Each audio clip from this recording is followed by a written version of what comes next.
ফুটবলারদের জীবনে চোট এক নিত্যসঙ্গী। তবে গুরুতর চোট পেয়ে লম্বা সময়ের জন্য মাঠের বাইরে থাকতে হলে সেই সময়টা বেশ কঠিন হয়ে যায় খেলোয়াড়দের জন্য। চোট থেকে সেরে ওঠার দীর্ঘ এক প্রক্রিয়ার মধ্য দিয়ে যেতে গিয়ে সেই তিক্ত অভিজ্ঞতাই হয়েছে নেইমারের। ব্রাজিল তারকা জানিয়েছেন, ফের মাঠে ফেরার ব্যাপারে হাল ছেড়ে দেওয়ার চিন্তাও পেয়ে বসেছিল তাকে কয়েকবারই।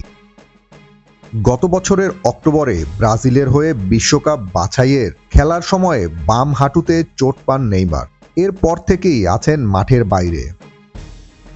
অস্ত্রোপচারের পর থেকে এখনও চলছে সেরে ওঠার প্রক্রিয়া।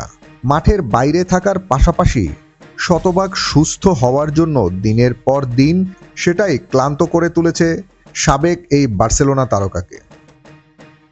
ব্রাজিলের স্ট্রাইকার নেইমার স্বীকার করেছেন যে হাঁটুর গুরুতর ইনজুরির পরে তার পুনরুদ্ধারের প্রক্রিয়া চলাকালীন এমন কিছুদিন আছে যে আমি হাল ছেড়ে দিতে চেয়েছিলাম।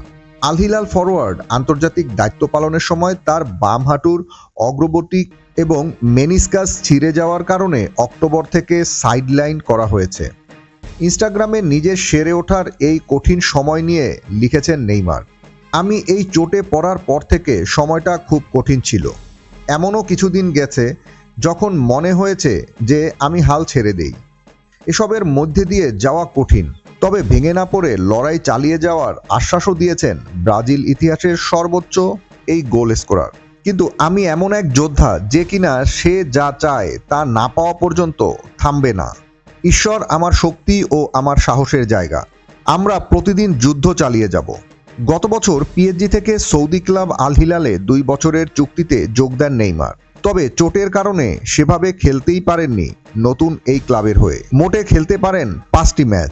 গত মাসে শেষ হওয়া কোপা আমেরিকাও মিস করেন Neymar. Al Hilal coach Jorge Jesus সম্প্রতি বলেছেন তিনি আশা করছেন নেইমার আগামী সেপ্টেম্বর থেকে মাঠে ফিরতে পারেন। Desk report, team sports news.